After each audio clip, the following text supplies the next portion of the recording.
podcast is part of the Sports Social Podcast Network.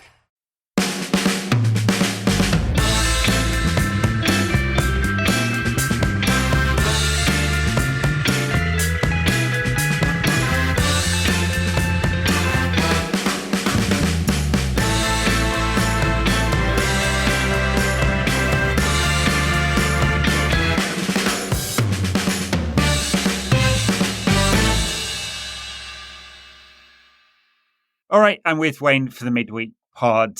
Wayne, so Jim Ratcliffe was watching today. Not sure if he was in his season ticket seat at Chelsea or in the director's box, but I don't think it'd have been impressive, that one. It might have been for a little while. There were some impressive things in there, and I suppose the spectacle was impressive. But no, if you were judging it on quality, you would probably be thinking, that's not high on reward for that. Unfortunately, it was entertaining, but not quite the cut and thrust Chelsea-Manchester United games that we were treated to like 15 years ago. So definitely not top quality. I mean, we've seen a few different games in recent weeks, haven't we, of different styles. I mean, we had City and Arsenal boring everyone to death the other day with 3-yard passes. Anything more than that, and everyone got a nosebleed. And today was absolute chaos, which I guess is what United do now. And so do Chelsea's. Yeah. Old podcast host Paul was texting me in the WhatsApp group. I was going to skip this one because I thought it'd be dull. I was like, what? This was never going to be dull. Yeah. So. I mean, there was that's the one thing you could have probably banked on, really, is that there was going to be some kind of mayhem in there. There was an interesting quip, I thought, by the TNT Sport lead commentator, Darren Fletcher. Obviously not the noble, esteemed Darren Fletcher with multiple Premier League titles to his name, but Darren Fletcher, the TNT Sport commentator, and he comes out with a quip, something like, United players don't look like they got the aptitude for the game. Something like that. Like they weren't putting the effort in. And I thought, it's very interesting that, because obviously this is in the ebb and flow of a football game, and you don't know how it's going to transpire. You don't know how all the things are going to turn out. And obviously it was made to look like a bit of an idiot because of United's comeback sort of suggested they've got a lot of fighting spirit. But it did make me think of a few observations that Fergie made around the turn of the century, with the evolution of rolling media and everything like that.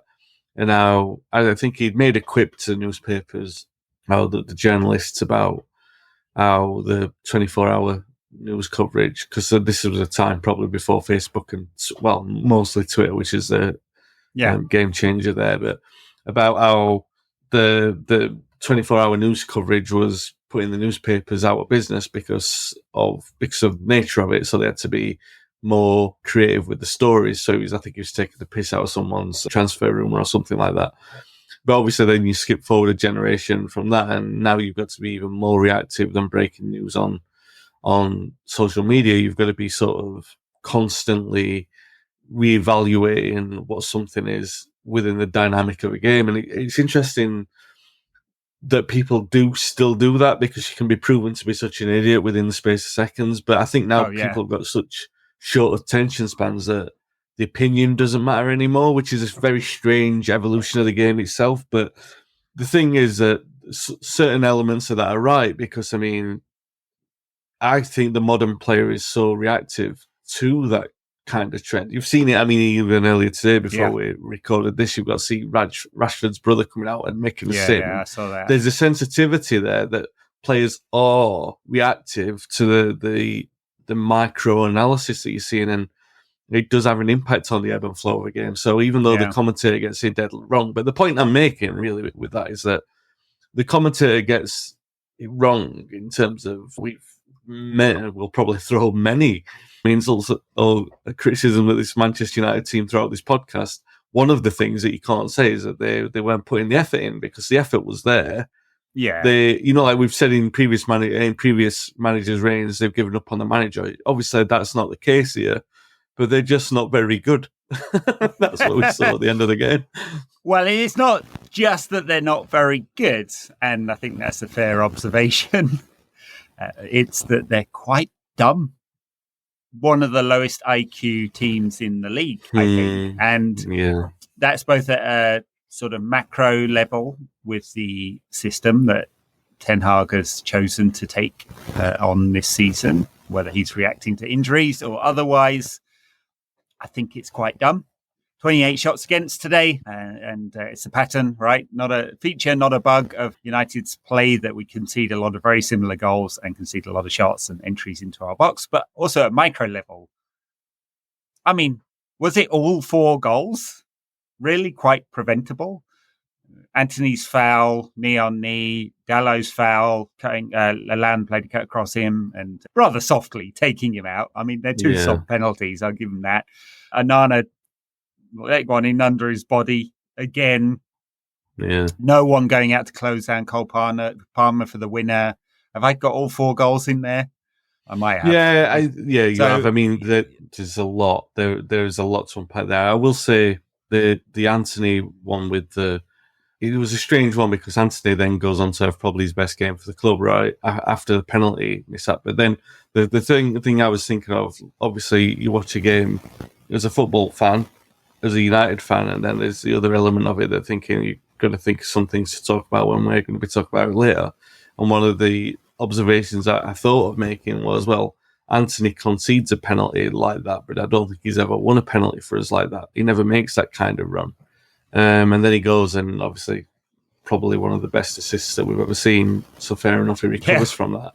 But all in all, I mean, everything about it was dumb. I did feel the Dalot one was very harsh because in slow motion, you can tell it's not enough contact to bring him down. But at the same time, in real time, it's such a dumb decision to take. And then, I mean, Cole Palmer's caused grief all game. He's caused grief to opponents all season. Why are you going to give him that kind of space? You're literally asking to lose the game in the last kick of it. And United, for sure, with that kind of chaotic end, were inviting.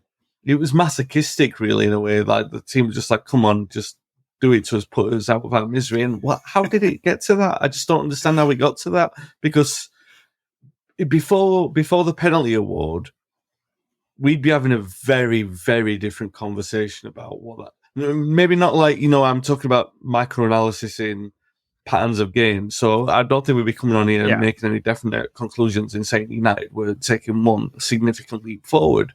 But you would be praising their shedding of what happened against Brentford. And the thing is, there's so much chaos within this United team, which lends itself to the enjoyment of watching it in some kind of way, but also leaves you with no hiding place, no way to suggest that there's a way forward for this squad, because there is no way forward for them. This is the end of this cycle. Something has to be done. It has to be. Be. Yeah. It's we would have had a different conversation if they'd just held out for 3 minutes or whatever. Of course, because it would have been a victory, but I don't think we'd have had different analysis about exactly what the players were doing on the pitch, the mistakes they were making, or the pattern that Ten Hag has chosen, and the types of goals United concede, and the fallibility of the coaching that clearly comes through as a result of that. I don't think we'd be having a different conversation in a wider sense. I mean, of course, we lost the game, so that does change things somewhat, and we lost the game with 2 preventable goals. Now, we can blame Jared Gillette, or is it Gillet? He's Australian. Good day, mate. And sorry, I apologise for that anti-Australian tirade right there. I've been traumatised by the cricket from childhood. So we can complain about the penalty, but Dalot got himself wrong side. He then tries to dribble out in the 98th minute, loses the ball from which Chelsea get the corner, and no one tries to close Cole Palmer down. I mean, it's just horrendous. Anthony penalty, soft as fuck, of course. But there's a knee-on-knee contact. He doesn't need to be hanging out a leg there. But wider than that, if you allow the opposition to have so many touches in your box, I haven't actually looked at the stats, but it's 85 at the weekend. I'm sure it's a very high number today. Yeah. They're going to get moments like that, right? Yeah. Ten Hag has tried to defend himself. He said we do good box defending, right? He's admitted that they are playing this game where they let the opposition come onto you and they try and hit on the counter. If you allow a team that many entries into your own box and that many shots, things happen. I just think we bring it on ourselves. Yeah, I agree with that. I think that there's also another element of consciously making it a point when I think the best United teams have been open and they've allowed that. I don't think there's any shame in that because it lends itself to an open and flowing game. But if you start articulating the fact that you do that, then you are giving players an excuse. And I think that this is a United squad that likes excuses, because if you say it's part of the system, you are sort of you're removing culpability from the players. So they're like, oh, well, we're expected to face 20 shots. There was an interesting observation that's been made over the last few weeks and about the number of cutbacks the United have conceded from. And I don't really like analysis on that level as a rule, because I think that you concede between 30 and 50 goals a season if you're a good team. I know there was this Chelsea team that lost 15-0 or something in the league. Generally, a good team might lose 30 or 40 goals a season. So you are going to let goals in. All the best teams do that. So and there'll be a common trend of kind of goals that you concede. There'll always be one more than the other, because that's the nature of everything. So to define that as a way to get into this United team seems a bit flimsy, considering like you said, they conceded 200 shots, so it'll be nearly 250 now in 10 games, which is just ludicrous. So it's not like it's also nearly 550 over the season. It's only Sheffield United and Luton have conceded more shots, not just in the Premier League, across all 5 top European leagues. Well, the point I'm making with this is that it's a bit weak then to say that they only concede from cutbacks, because they let every single kind of shot come at them. Do you know what I mean? They do that. It's just that they just happen to do that. And also the fact that I'm not doing this to give an excuse, but the fact that we've had that many defensive injuries, there's no defined system within any 4 players at any given time. I mean, it changed. How many times that changed? 3 times the defense changed tonight. Yeah, and I'm reluctant to point fingers at lots and lots of different individuals, because, I mean, really, apart from Garnacho, and he was partly culpable for the first goal, by the way, by not covering his fullback after Dalot went wandering. There's most of these players come out with a fair degree of criticism being laid on them, don't they, because of this performance today? And so does the manager. Yeah. And those patterns, and we're very good at humans recognizing patterns. We're kind of trained to do it over billions of years of evolution or whatever. And we recognize the patterns, and it seems like every man and his dog, at least every United fan on the planet, and definitely on Twitter, has recognized that we concede goals from cutbacks. But we concede every kind of dumb, lazy, out of position goal possible. Yeah. And all those defensive changes, they can't help. Some of them, though, which is the point I was originally going to make, you kind of want to point the finger at Ten Hag, not just for how United defend, but also the risks he takes with players. Johnny Evans, just back from injury, straight back into the team today, injured again. Not surprised. Varane, just back from injury, injured again. We had at the weekend, Lisandro Martinez, just back from injury, injured again. Yeah. I mean, maybe this is a pattern I'm seeing and we're all seeing that doesn't exist, but it sure as hell seems like it. Yeah. And I wouldn't be surprised whether Ten Hag, desperate as he is to try and get a turnaround, he says he doesn't care what the owners think of him. Of course he cares. We all care about what our what our managers think of us in the workplace. Of course he cares. And his reputation will suffer if he gets fired at the end of this season. He cares, and he's desperate, and he wants results, and he's making some pretty desperate decisions. A lot of it, you'd point your finger at him, though, and go, was that sensible? Was that right? So Varane injured, Evans injured in the back line today, end up with Willy Camboila, played, 2 games this season, something like that.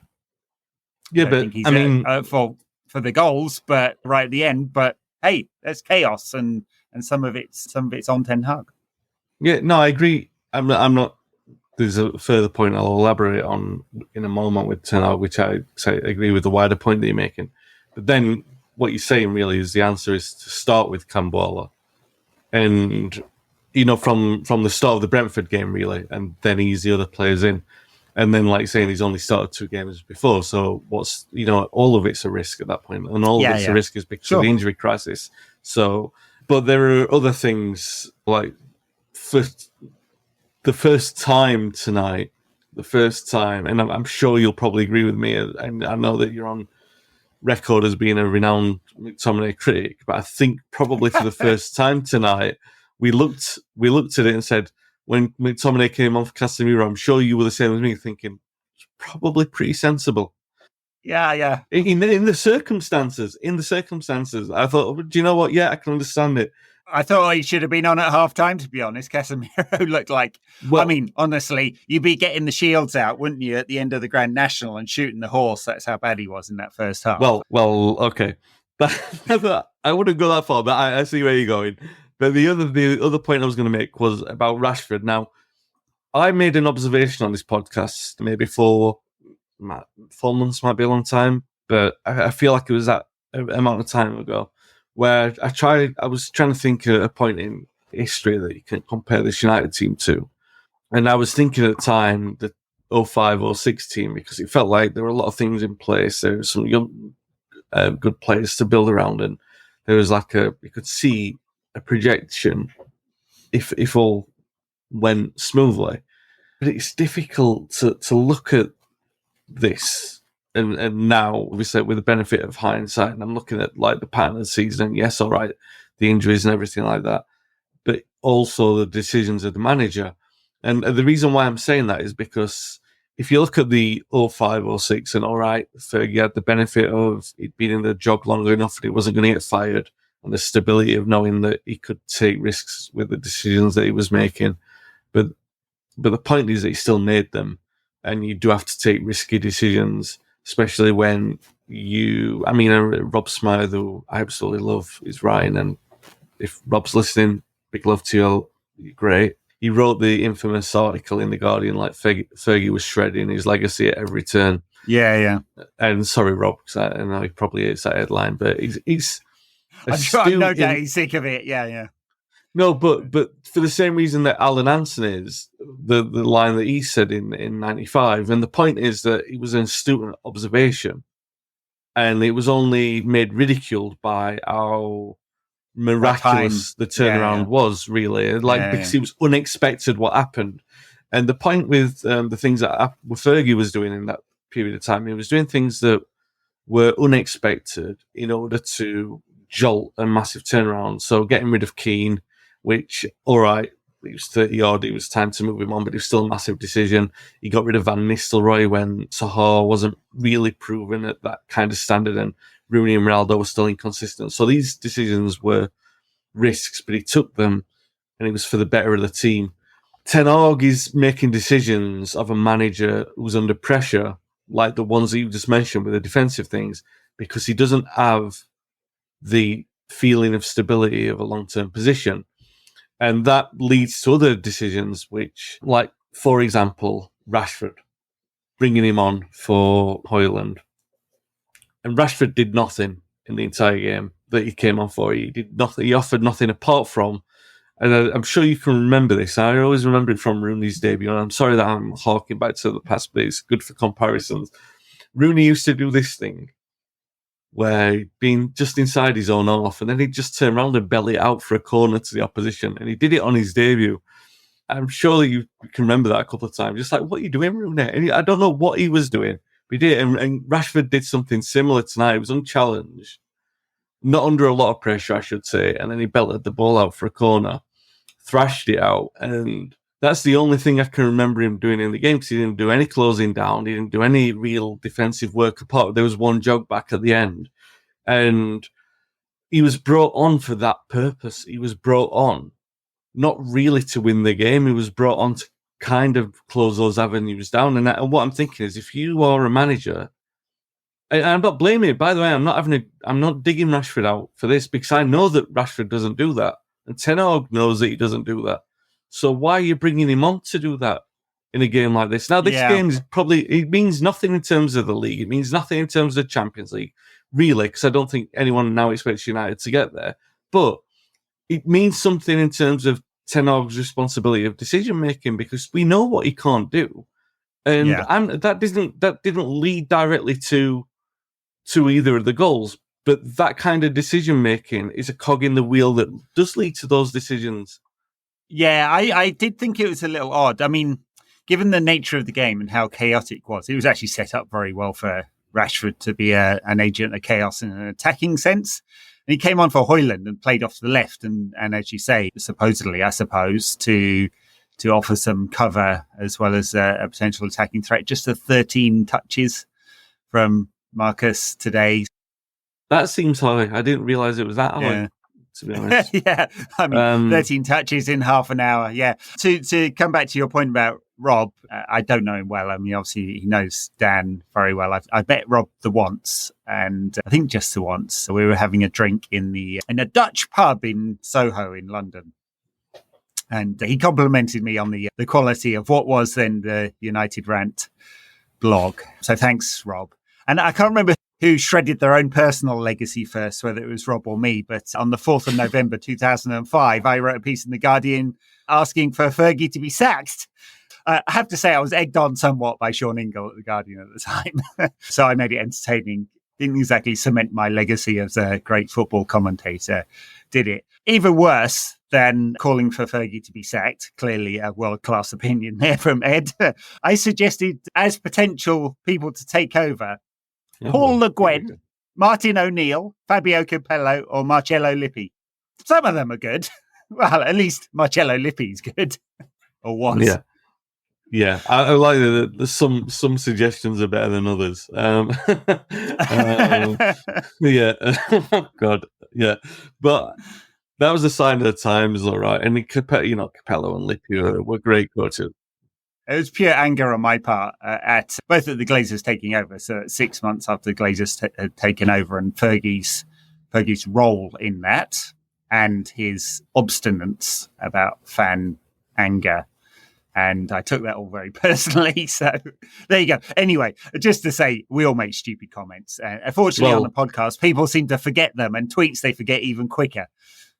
So you could roll out those 4 names now, and they'd be just as convincing as any others that are suggested. That's how bad the candidate list is, to be honest. But I'm not here to write any obits for Ten Hag's era. But I just think I'm not. And by the way, I'm still in the position of thinking, what will be, right? I do think that if he doesn't qualify for the Champions League, and especially if we don't win the FA Cup, that it's going to be very difficult to justify him keeping his job, despite what I think about the lack of good candidates out there, because the results speak for themselves. But I personally wouldn't judge him on the failure in that regard. What I would look at is the individual decisions when it comes to the players in the squad, the pathway forward, because if you don't have anything else, you at least need to have a manager who has a complete grasp on what his squad can and can't do. So the defensive side of it, which you're saying,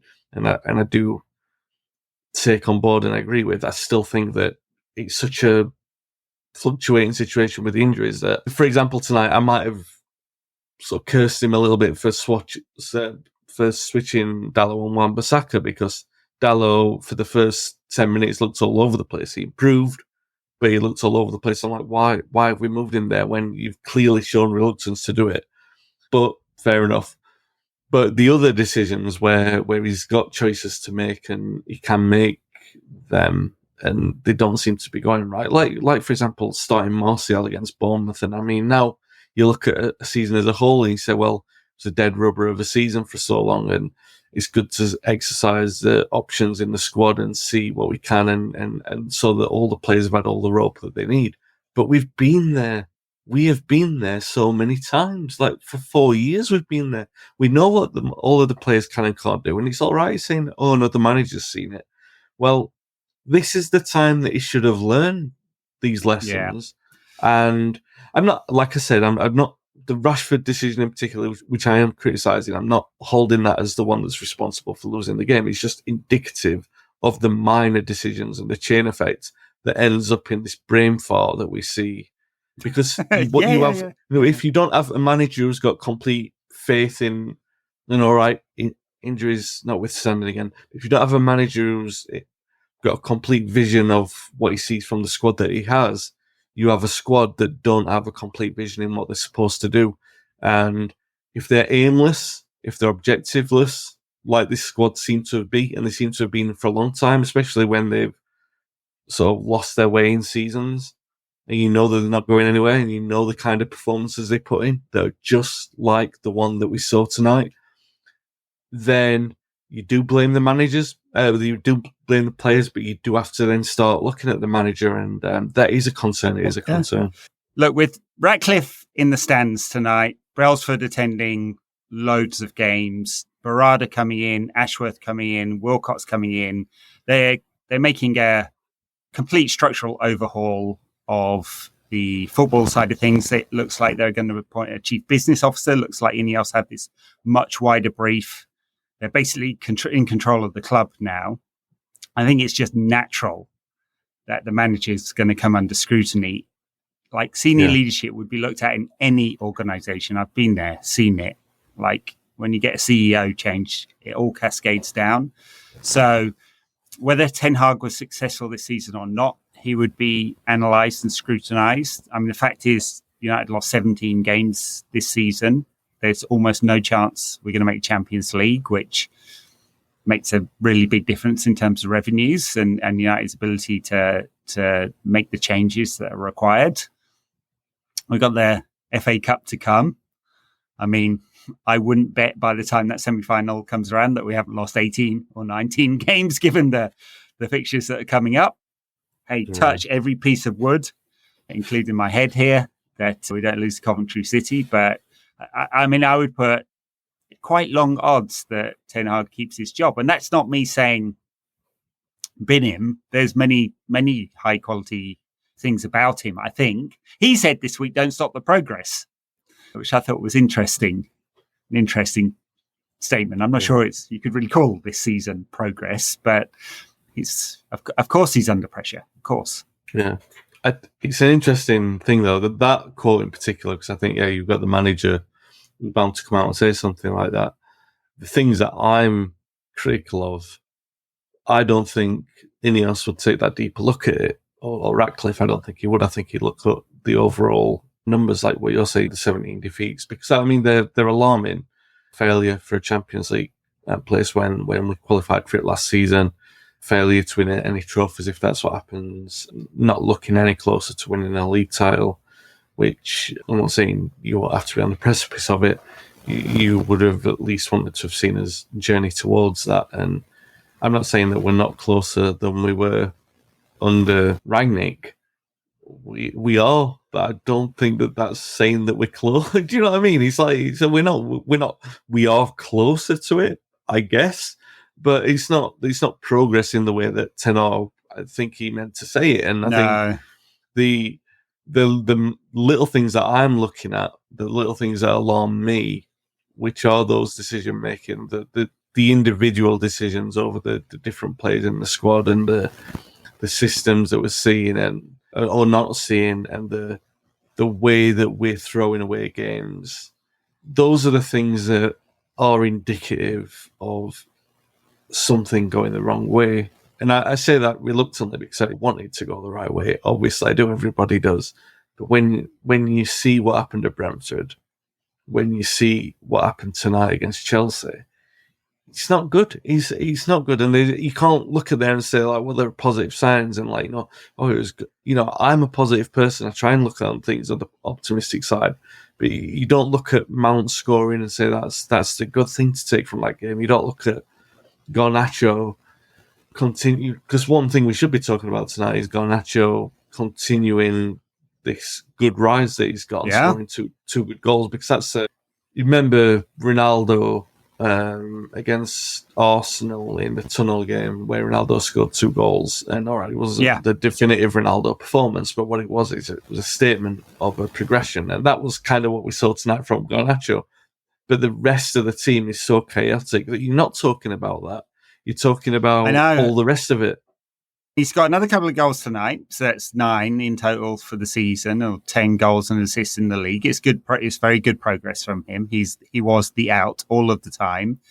We should be talking about that because he's got a couple of goals. Fine finish for this first one, brave for the second one, and we should be talking about one of the assists of the season from a player that has contributed almost nothing to the team all season and pulls out. I mean, he's good tonight, by the way, Anthony. I think it's worth praising because he worked really, really hard. Apart from the mistake for the penalty he conceded, soft as it was. But that is one of the best assists you'll ever see. Outside of the foot, 60 yards across 2 defenders. Just brilliant. Absolutely world class. I don't know where he's pulled that one out from. Well, one of the things I was going to suggest is, I was going to say when we started is, could we play you every week? But obviously not if we're going to lose 4-3 every week. But on the basis of, because there was one thing that happened in the first half as well, where for the first goal, Bruno, it's this bloody awful, aimless Bruno-style pass that just goes up and out. And it's only Anthony chasing it. And his first touch is actually quite good to keep it in play. And that's the start of the play that Caicedo hits the wrong pass and Garnacho runs through and scores from. So it's important to remember that Bruno just did a hospital ball, and Anthony's, it's not an assist, but it's as crucial as one for the first goal. And you're quite right. The second, the actual assist for Garnacho's second is just out of this world. But I mean, when you used to watch Ronaldo and Ashley Cole, and it was a compelling battle. I don't know. If you're as old as me and you, Ed, Ryan Giggs against Gary Kelly, a battle of pace, a battle. Gary Kelly, good defender, but Giggs would always get him for pace. Kanchelskis against anyone, but Anthony against Cucurella. I thought Cucurella was quite quick, but Anthony did him 4 or 5 times. Anthony must have thought pace. I know. Anthony with pace 12, I guess, for the Football Manager nerds out there. Pace 12. Cucurella, I thought, was 15 at least, but he was like 9. He was nowhere near him. I'm like, how has Anthony got around him 3 times and burned him off, by the way? By the way, defends like a 9-year-old. The rating was on. That is nearly 200 million euros. Well, what was Cucurella? 70 million, and he was 80 million, 150 million pounds of talent right there. Anyway, and Anthony pulled that just absolutely brilliant, stunning. I don't. There's a player in there somewhere, I suppose. I mean, I'm not sure it's much of a good one as a whole package, but just brilliant. And so we should be talking about those good parts of the game. I mean, United scored 3 goals again. It's quite a few now. Yeah, it's all for nothing if you concede 4 in the manner that they conceded in the 98th minute. Yeah, and the other thing is that apart from, like I said earlier, the brain farts, is this being a trend. Now, it's great to see the resilience of this team. Great to see that they've got heart. Great to see that there's something in there that they believe in the manager, because I think those things are unsure. Like, I've been on this podcast, I've been critical of a squad that looks like it doesn't have the heart and commitment to the club. This squad does. But like I said, it doesn't have the capability, which is a different criticism. You can't really criticize them for not having the capability because they want to do good. But there is a base level of seeing a game out, and there have been too many games this season that United have thrown away in the and not just, they've been in positions where, and we've seen it, I haven't got the numbers, but they're plentiful, of scoring a goal, conceding straight away, or conceding a goal straight from a favourable situation, or conceding so many goals in injury time. I mean, the way that we lost to Fulham a few weeks ago, that I remember, and I'm not harking back to the Ferguson era to make a point of going back to the Ferguson era here, but what I'm talking about is that any good team that has got ambitions of going anywhere, it's a short, sharp shock like the Fulham game or like the Arsenal game earlier in the season, and it doesn't happen again for a long time. These things that have happened, now it's Fulham, Brentford, Chelsea, all recently, they're indicative of a trend. And if they're indicative of a trend, that means that there's qualities in the players and the management and the tactical setup, but the players as well, that suggests that this kind of thing is likely to happen. And if this kind of thing is likely to happen, then everyone needs to show responsibility for it. But it's almost like earlier in the wilderness years, there was this "we go again," and it was so hated, so it stopped happening, and that doesn't happen now. But thankfully, because we wouldn't want to see that now. But it's almost like we don't talk about it. We don't talk about the elephant in the room, which is why we like the main reason of all these results in the last few weeks.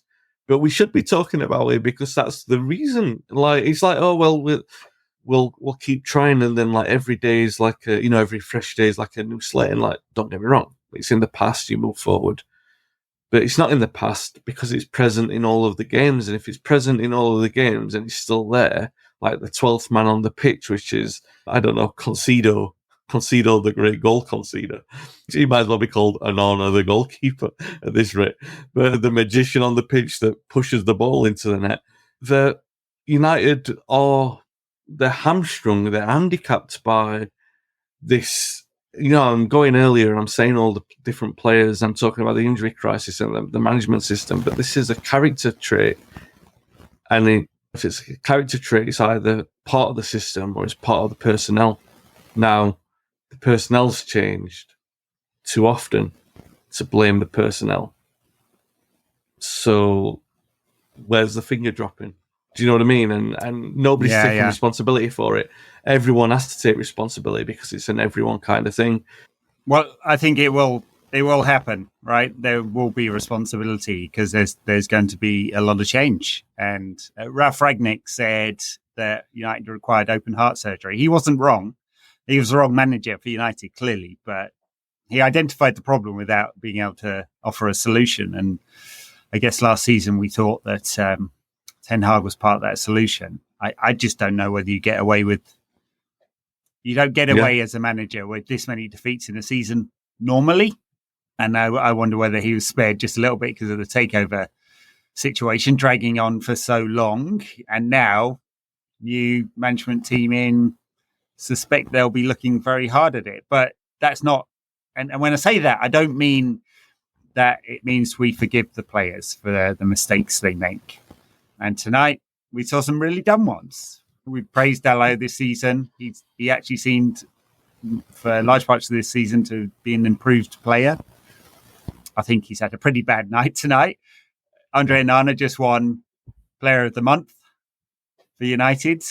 He dived over one today. I mean, so it's there, isn't it? It's in the background of all these players that very few of them are consistent and very few of them are going to come out of this season deserving any praise. Yeah, but this is the other thing, that to make that comparison back to 05, 06, and I'm only doing that because a great team emerged from the green shoots of that team. Yeah. And you want to see green shoots in all of the teams when you're not winning everything. Where are the green shoots? Because sooner or later, whatever those green shoots are, they get swallowed by the dirt and the disease, which is afflicting the entire team. And we've seen that with good players over the years, and Onana had a good run, and now, like I said, one swam over him under him today. Manu, Manu was class again tonight. He was the one area that you look at him, you think, whenever anything happens wrong with him, it's usually someone giving him an hospital ball or someone not having the red switched on to receive the ball. And I've said on this pod a few times about how I think we've got a few players who make selfish decisions in that they try a pass that will be completed, but it doesn't put a teammate in good positions. That happens to Manu quite a lot, but Manu isn't one of those players. He's very conscientious of what he does with the ball. But I saw a couple of players do it to him tonight where I'm like, you're making him look bad. He's not a bad player. I know he played one bad ball, but there were a couple of hospital balls put into him. Yeah, there were a couple of balls put into him that it was impossible for him to do anything with. And I'm thinking, you've got to... That's again, it's the communal responsibility. You've got to help each other out. And I think that maybe there's that element. We're in April, players winding down, thinking, I'm not going to be here for long, and we're not really challenging for anything. It doesn't really matter what I do. Yeah, I'm not here to name some of that. Yeah, I'm not pointing fingers at anyone. I think that it can be a malaise that sort of hangs over a squad like a fog, and it might be a natural human thing. I don't know, but United, we've seen too much of it over the years, and it's too familiar. And look, all right, losing 4-3. What's more enjoyable? Like, is it losing 4-0 to Brighton as we did a couple of years ago, or is it losing 4-3 in the way that we did tonight? Because I'll tell you right now, I did not enjoy tonight. I enjoyed the game, and I enjoyed it. Even if it had finished 3-3, I would have still come on here enjoying the game. But I feel like I've been kicked in the gut. And this is a United team, by the way, that defeat shouldn't mean anything, because it means nothing in the context of where we were going, where we were meandering to the end of the season. It means nothing. But it means something in the element of it being meaningless, that we're no closer to going where we need to be. And it's so frustrating to see that, because I can be optimistic every time we talk, but when you're not seeing those green shoots, like we've got players, we've got Kobe, we've got Garnacho, but you can see them being swallowed by the mess or wanting to get out of it. There's not enough there that says we're building the foundation around that and we're moving in the right direction. Yeah. And that's the thing that's worrying, especially in the way that we lost tonight. Not that we lost, in the way that we lost.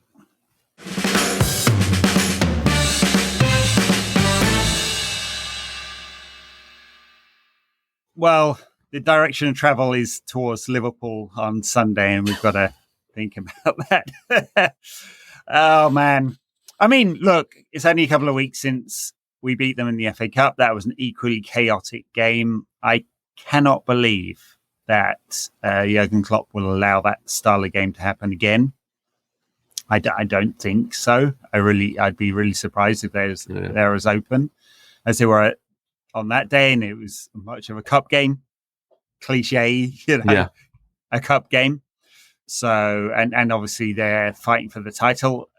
There's nothing we'd love more, to paraphrase the great Kevin Keegan, than to take this title away from Liverpool by beating them. Something like that. I don't expect it. I think the nature of how United lost tonight, I think will have a repercussion. I don't think there is a let's go again mentality in this squad, as you were noting there. They are very chastened by defeats. They seem to take setbacks very personally. Don't think it fires them up in some way. Don't think it's going to change the organisation. So I was very worried about the Liverpool Cup game. Clearly wrong to be. I'm very worried about this game, even though you're right, it effectively means nothing now. The chances of United making the Champions League have got to be in the single-digit percentage now, very, very small. And it's pride in our own performances, and pride in making sure Liverpool don't give Jurgen Klopp a send-off of a Premier League title, right? Yeah. But again, individual pride and not communal pride, because I don't think there's a squad mentality, especially with the injuries, because you've got this diversity of players who are available, and there's a mismatch there, and you don't know what defence is going to come out. And even if you do, even if you can figure out what team's going to play on Sunday, you still look at it and think they're not expected to win, they're expected to lose heavily. And more than it being a squad that doesn't have the "we go again" mentality, it's a squad that takes the excuses that are offered to them. And unfortunately, I don't like saying that, because we were saying a couple of years ago, it's a very unlikable squad, and then we grew to like them, even the ones that were on the periphery, because you wanted them to prove you wrong. They were giving you, like, even Maguire, for all the turmoil, he's obviously put in the hard yards and it means something to him. So you can see that. And the offence is that he's not good enough, which is not really an offence. But you look at, you're absolutely right with your observation with the way that we won against Liverpool. It's the chaos ball element of it, and the fact that it was a knockout. And yeah, there was I think for a long period in the second half of that game, there was because Liverpool had the control and they could have scored more. Yeah. And in the periods of extra time where Anthony was playing at left back, and even when he wasn't, but when Bruno was a centre back, they had so many breaks, and their attitude was kind of like, these chances are going to keep coming, and they were kind of blasé about the way that they were finishing. It wasn't a typical Liverpool will punish these guys for making these mistakes, because they knew that they'd keep coming. So that kind of helped us in a way. But they won't make that mistake again. They won't do that again. They'll know that, and they'll know to be brutal this time. They'll get that many chances, probably, because we are giving up the chances. Certainly. So it is an element of, can we keep scoring?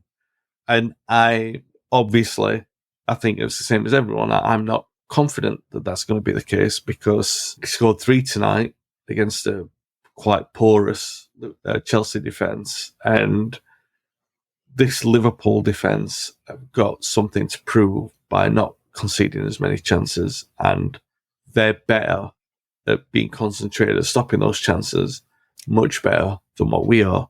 And yeah, they've got something bigger. I know, like, all this sort of nonsense, this means more and everything, but it will mean more to them in the way that they've got something to play for. Well, they're chasing something, yeah. Yeah, and 29 shots, 83% possession against Sheffield United tonight, although you kind of expect that. Yeah, well, they were playing against, no, I'm not going to say, because Sheffield United, who concede the most chances of any team in the top 5 leagues. Luton are next, United are third. So will we concede another 30 chances? It'll definitely be over 20, because it always is.